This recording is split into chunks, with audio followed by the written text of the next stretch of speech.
नमस्कार, ज्ञान सागर में आपका स्वागत है।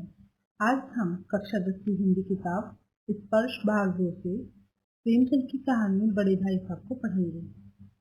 प्रेमचंद हिंदी साहित्य में बहुत ज्यादा प्रख्यात प्रसिद्ध कहानीकार हैं।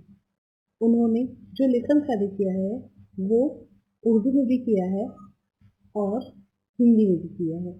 उर्दू में जब वो कहानी लिखते थे तो नवाब राय के नाम से लिखते थे और जब हिंदी में लिखते थे तो वो प्रेमचंद के नाम से लिखते थे।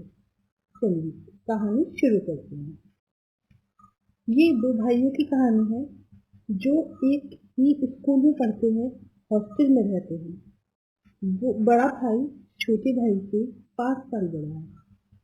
तो लेखक कहते हैं मेरे भाई मुझसे 5 साल बड़े थे, लेकिन दर्जे में 3 साल। दर्जा कहते हैं क्लास में वो 3 साल का डिफरेंस था उनका और उम्र में 5 साल का था। तो जो बड़े भाई हैं उनकी उम्र में उनकी जो क्लास है उसमें 3 साल का अंतर इसलिए था क्योंकि वो आराम से काम किया करते थे। तालीम कहते हैं पढ़ाई जैसे मुद्दे पे वो आराम से करते थे काम और बेवजह जल्दबाजी नहीं करते थे। कभी कभी 1 साल लग जाता था उनको एक क्लास में और कभी कभी तो 2 साल भी लग जाते थे। और लेखक कह रहे कभी कभी तो 3 साल भी लग जाते थे। यानी 1 साल तो सभी को लगता है, बड़े भाई को कभी 2 या 3 साल पास होने में लग जाते थे। इस हिसाब से छोटे भाई और बड़े भाई की क्लास में 3 साल का अंतर था। वो कहते हैं कि मेरी उम्र 9 साल थी और वो 14 साल के थे। बड़े भाई को छोटे भाई की निगरानी करने का, उन्हें हिदायत देने का, उनको समझाने का पूरा अधिकार था और छोटे भाई उनकी बात पूरी तरह हुक्म की तरह माना करते थे। जो बड़े भाई हैं वो बहुत अध्ययनशील थे, यानी पढ़ाई ज्यादा करते थे, पढ़ते रहते थे और उनकी किताबों पर वो कभी कभी चित्र वगैरह बना लिया करते थे। कुछ ऐसे चित्र बनाते थे जो छोटे भाई की समझ में नहीं आते थे। वो पूछते भी नहीं थे क्योंकि उन्हें पता था कि भाई तो 9वीं क्लास में और मैं 5वीं में, अगर वो मुझे समझाएंगे तो मेरी समझ में नहीं आएगा। लेखक कहते हैं पढ़ाई में मेरा मन बिल्कुल नहीं लगता था। किताबें लेना बैठना पहाड़ जैसा दिखता था मुझे। वो क्या करते थे, हॉस्टल की दीवारों पर चढ़ जाते थे और बाहर चले जाते थे और क्या करते थे, खेलने लगते थे। उन्हें खेल कूद बहुत पसंद था। वो टाइम निकाल के छुप छुपा के खेलने चले जाते थे। लेकिन कभी कभी जब भाई के सामने होता था तो फिर भाई ये पूछते थे कहाँ थे तुम। और जब भाई पूछते थे तो छोटा भाई चुप रह जाता था। मौन का मतलब है चुप रह जाना। मौन उनका जवाब था और फिर वो डांट खाते थे। बड़े भाई कहते थे अंग्रेजी ढंग से पढ़ो। पढ़ाई के ऊपर वो बार बार कुछ न कुछ कहते रहते थे। उन्हें समझाते थे कि अगर मैं लगातार पढ़ता रहता हूँ फिर भी एक दर्जे में 2-2 3-3 साल लग जाते हैं। अगर तुम खेल कूद ही करते रहोगे और फिर एक ही क्लास में पढ़ते रहोगे, तुम्हारी सारी उम्र ऐसी गंवानी है तो भाई तुम घर चले जाओ, गांव चले जाओ। क्यों दादा की गाड़ी कमाई खराब करते हो। दादा कहा गया यहाँ तक फादर को। क्यों उनकी गाड़ी कमाई यानी उनका जो पैसा है वो वेस्ट क्यों कर रहे हो, अगर तुम्हें पढ़ना नहीं है तो भाई बहुत ज्यादा डांटते थे।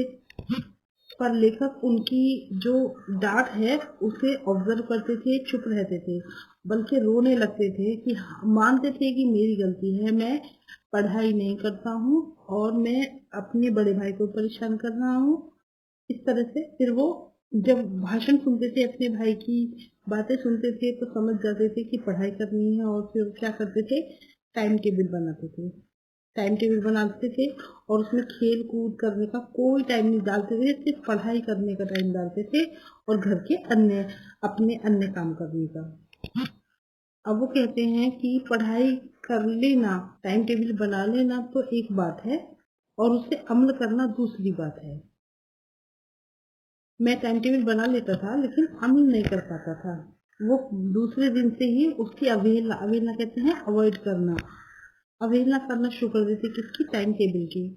और वो खेलने चले जाते थे और खेलते रहते थे, इधर उधर उछल कूद करते रहते थे। और जब भाई से उनका सामना होता था फिर उनको डांट मिलती थी। ऐसे करते करते क्या होता था, फटकार डांट खाते हुए, खेलते कूदते, थोड़ा पढ़ते हुए समय निकल गया और साल पूरा होने लगा। अब सालाना इम्तिहान आ गए। सालाना इम्तिहान कहते हैं एनुअल एग्जाम को। और सरप्राइज क्या हुआ कि जो बड़े भाई साहब थे वो फेल हो गए और जो छोटे भाई थे वो पास हो गए। और पास क्या हुए, फर्स्ट आ गए क्लास में। अब अंतर 2 साल का रह गया। तो लेखक क्या वो चाह रहे थे कि वो अपने भाई को ना आड़े हाथ ले लो। आड़े हाथ मुहावरा है कि किसी की से वाद विवाद करो, उनको उनकी सच्चाई दिखाओ। वो चाहते थे कहना कि कहाँ गई तुम्हारी तपस्या, मैं तो खेलता था और दर्जे में फर्स्ट आया हूँ, और तुम तो पढ़ते रहते थे तब भी तुम फेल हो गए। लेकिन वो ऐसा नहीं कह पाए क्योंकि वो अपने बड़े भाई का सम्मान भी करते थे और उन्हें इस बात का शर्म भी आ रही थी कि नहीं, ऐसा नहीं कहना चाहिए। वो पहले से ही बहुत दुखी है। फिर भी वो थोड़े नहीं सुधरे और खेलते रहे। उन्हें अपने ऊपर विश्वास हो गया, अभिमान हो गया, आत्मविश्वास बढ़ गया कि मैं तो खेल कूद के भी पास हो जाता हूँ। ठीक है, लेकिन भाई ने उनको समझाया कि बेटा तुम्हारी बुद्धि बहुत तेज है, ठीक है, लेकिन फिर भी तुम्हें पढ़ना होगा। एक बार अव्वल आ गए तो हर बार थोड़ी अव्वल आओगे। अव्वल आ गए तो दिमाग खराब हो गया है। फिर वो कहते हैं कि अगर तुम घमंड करोगे तो घमंड से तुम्हारा नुकसान ही होगा। वो कहते हैं कि घमंड तो रावण का भी नहीं रहा, घमंड करने से हमेशा नुकसान ही होता है। वो अलग अलग तरीके से समझाते हैं कि अगर कोई भी घमंड करता है, अहंकार करता है तो उसका नुकसान नुकसान ही होता है।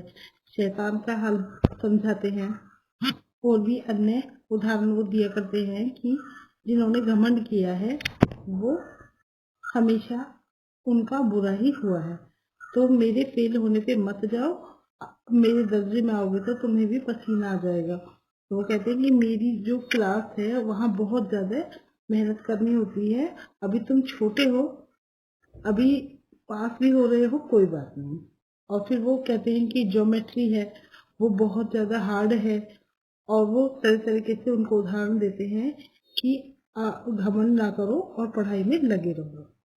पर लेखक बात उनकी सुनते थे, पढ़ाई भी करते थे, इतनी पढ़ाई कर लेते थे ताकि उनको किसी के सामने शर्मिंदा ना होना पड़े, क्लास में उनकी बेइज्जती ना हो। वो अपनी टास्क को कंप्लीट कर लेते थे और फिर खेल कूद में चले जाते थे, भाई से छुप के जाते थे।